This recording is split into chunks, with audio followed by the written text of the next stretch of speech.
जय श्री राधे महाराज जी। महाराज जी, आपके पाद पद्मों में दासानुदास को कोटिश नमन।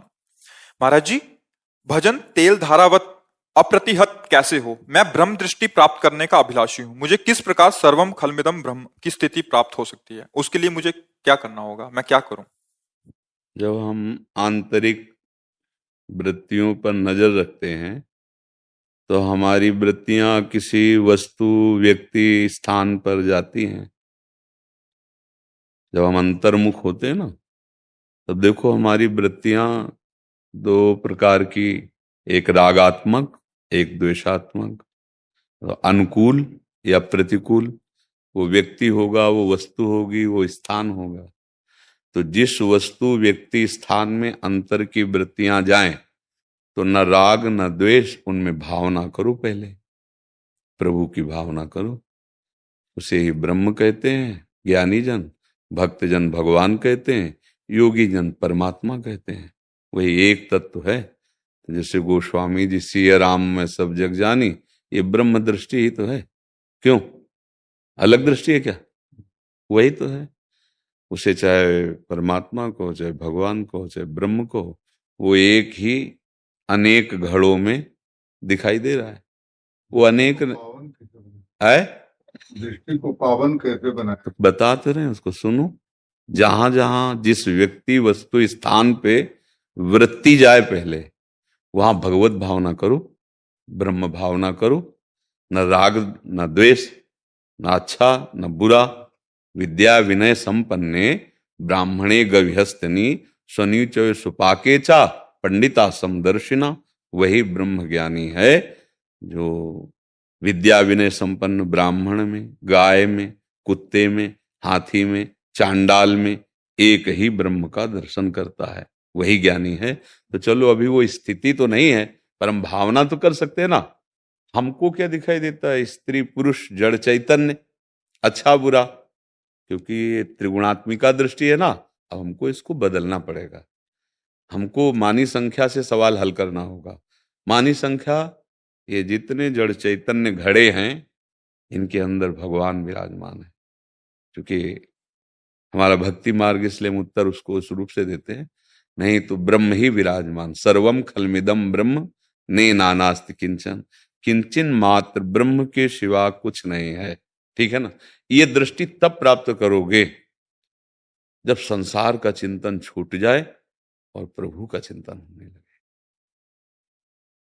उमा जे राम चरण रत विगत काम मद को हो, निज प्रभु में देखें जगत केसन करें विरोध। काम विजयी, क्रोध विजयी, लोभ विजयी, मोह मद विजयी, तब ये दृष्टि जागृत होती है। अब इन पर विजय प्राप्त करना तो बहुत बड़ी पहलवानी की बात है। नहीं, बाहर पटक देना अलग बात है, लेकिन काम क्रोध को पटक देना, ये बल मिलता है भगवान की शरण से, गुरु की शरण से। खूब नाम जप करे, जिसे आपने कहा तैल धारावत अखंड चिंतन। इसलिए नहीं हो पाता कि आपकी प्रश्न के अनुसार महत्व बुद्धि ब्रह्म में नहीं है। महत्व बुद्धि देह में है, महत्व बुद्धि भोगों में है। तो जहां हमारी महत्व बुद्धि होती, वहां स्वाभाविक हमारा चिंतन जाता है। गोस्वामी जी ने एक दोहे में भगवान से प्रीति मांगी है। कैसे मांगी?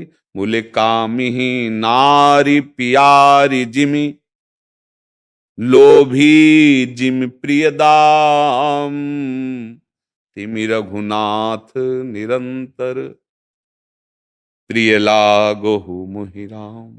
हे प्रभु, आप मुझे ऐसे प्यारे लगो। जैसे कामी पुरुष कामनी का चिंतन थोड़ी करता, स्वाभाविक होता है। लोभी पुरुष धन का चिंतन थोड़ी करता, स्वाभाविक होता है, क्योंकि उसमें महत्व बुद्धि है उसकी। प्रयास करता हूँ महाराज। हाँ, प्रयास करते, प्रयास को ही अभ्यास कहते हैं। पर ये पूर्णता गुरु चरणों में होती है। गुरु निष्ठा जब तक नहीं आएगी, गुरु कृपा ही केवलम, तब तक प्रयास अहम से होता है। वो अहंकार में मूढ़ता पिंड नहीं छोड़ती। अहंकार विमूढ़ात्मा करता हमिति मन्यते, मैं ऐसा प्रयास कर रहा हूं, मैं ऐसा करूंगा, उसमें मूढ़ता है। और ब्रह्मबोध ये अमूढ़ पुरुष को होता है। नहीं?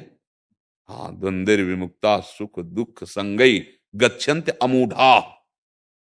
अमूढ़ा पुरुष, जिसकी मूढ़ता नष्ट हो गई है। ये गुरु कृपा से होती है। गुरुदेव के चरणों का आश्रय लेकर अपने को उनकी आज्ञा के अनुसार चलना, कहीं अहंकार ना आ जाए कि मैं ऐसा, गुरुदेव की कृपा से हो रहा है बस। नगरी दूर नहीं है, वो अहंकार है तो बहुत दूर नगरी है। भक्त के मामा जी किसी सब हाँ तो संत कोई अंतर ध्यान थोड़ी होते हैं, वो तो है ही है। आपको लगता है मामा जी पधार गए? हाँ, तो बस अपना गुरु का स्वरूप पहचानो। ब्रह्मानंदम परम सुखदम केवलम ज्ञान मूर्तिम द्वंद्वातीतम गगन सदसम तत्वमस्यादि लक्ष्यम एकम नित्यम विमल अचलम सर्वधी साक्षी भूतम भावातीतम त्रिगुण रहितम सदगुरुम तम नमामि। ये है सदगुरुदेव भगवान। ये कभी जाने आने वाले थोड़ी है। ये तो जहां शिष्य का चिंतन जिस कोटि का होता है वैसा उन अनुभव करता है। जाकी रही भावना जैसी प्रभु मूर्ति देखी तिन ऐसी। गुरु को शरीर माना तो कुछ दिन बाद कहोगे हमारे गुरु मर गए। गुरु को ब्रह्म माना तो थे, हैं, रहेंगे। खूब देखो हमाजी कितने दैन्य महापुरुष, बड़ी बड़ी ज्ञानियों के सब खूब उनकी कृपा से उनका संग हुआ है। काशी में जब थे तो मामा जी का संग, वृंदावन में भी कई बार। तो महापुरुषों का आश्रय ले लो, दैन्य हो जाओ। अहम नहीं होना चाहिए, दैन्य। इतने बड़े भगत, इतने बड़े ज्ञानी, इतने बड़े प्रवक्ता। हमने काशी में देखा कि एक अगर ब्राह्मण बालक भी उपदेश दे रहा है तो हाथ जोड़ के सुन रहे हैं और लाठी रख के दंडवत कर रहे हैं। अब क्या दैन्यता। और भरी विद्वानों की सभा में काशी की बाबा का पहला सम्मान, प्रथम सम्मान हुआ था वो जी मामा जी महाराज का। जानकी जी के प्रति कितना अपार प्यार। तो आप उन्हीं के जब अनुगामी बनोगे तब बात बनेगी। ये दृष्टि अपने आप प्राप्त हो जाएगी।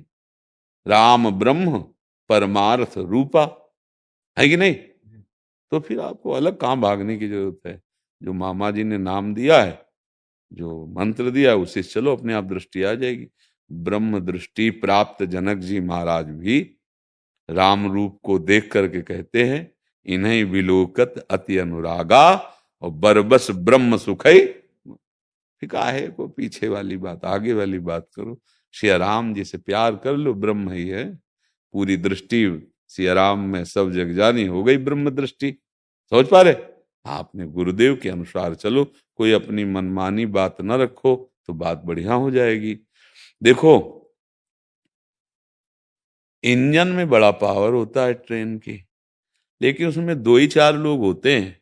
और डिब्बे में कोई पावर नहीं होता, लेकिन उसमें 150 बैठ जाते हैं, डिब्बे में बैठ जाते हैं। और ऐसे 50 डिब्बे, लेकिन इंजन पावर युक्त होती है, 2 ही 4 को ले गया। लेकिन डिब्बा इंजन से कनेक्शन करने के कारण सैकड़ों को अपने में बैठा लिया। बस ये बात समझ लेना। सतरति सतरति सा लोकांतार्यति। अगर गुरु भक्त है तो गुरु है इंजन और हम लोग हैं डिब्बा। 100 बैठ गए तो इंजन से ज्यादा ढोके ले जा रहे, लेकिन पावर इंजन ही का चल रहा है। कहीं अहम आ जाए डिब्बे को, कनेक्शन अलग कर दो तो कदम नहीं चल पाएगा, क्योंकि इसमें पावर ही नहीं। ऐसा शिष्य होता है, उसको हर समय पता चलता रहता है मेरे गुरुदेव, मेरे गुरुदेव, उन्हीं के बल से हम आगे बढ़ रहे हैं, उन्हीं की कृपा बल से भजन हो रहा है, वही मुझे संभाल रहे हैं, कहीं अहम नहीं। जहां गुरुदेव कृपा की बात नहीं होती वहां फिर प्रयास आ जाता है, अपना अहम जागृत हो जाता है। ता फिर अखंड तैल धार